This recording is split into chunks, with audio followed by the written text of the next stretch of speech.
कोरापुट जिला दिनिकिया गस्तरे आम ओडिशा नवीन ओडिशा अध्यक्ष श्रीजुक्त भिके पांड्यान प्रथमे कोटपाड़े जोगदेवा निमंते सीधा सड़क हेलिकप्टर जोगे बीएसएफ पड़िया अवतरण पर कार जोगे लक्ष्मीपुर पर पड़िया सभारे पहुंची लक्ष्मीपुर निर्वाचन मंडल 4टी ब्लॉक तथा बंधु गाँ नारायणपाटना दशमंतपुर और लक्ष्मीपुर ब्लॉक प्राय 15,000 ऊर्ध्व लोकंकु उद्बोधन देइथिले।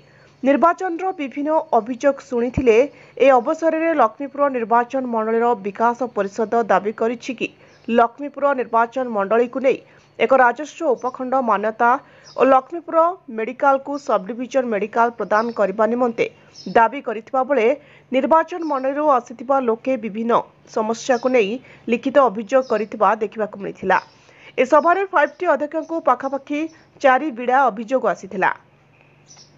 सेथि मध्यरु सामूहिक मंदिर मस्जिद चर्च और कम्युनिटी हॉल गुड़िक 10 दिन भितर एपरी पंचायत गोटे मात्र कार्यकारी करिबा पई प्रतिश्रुति देथिले। यापर नारायणपाटना और बंधुगारे डिग्री कॉलेज आरंभ कराजिबा भली अनेक प्रतिश्रुति देथिले। लक्ष्मीपुररू संजय पाणीक रिपोर्ट, ज्योतिप्रभा न्यूज।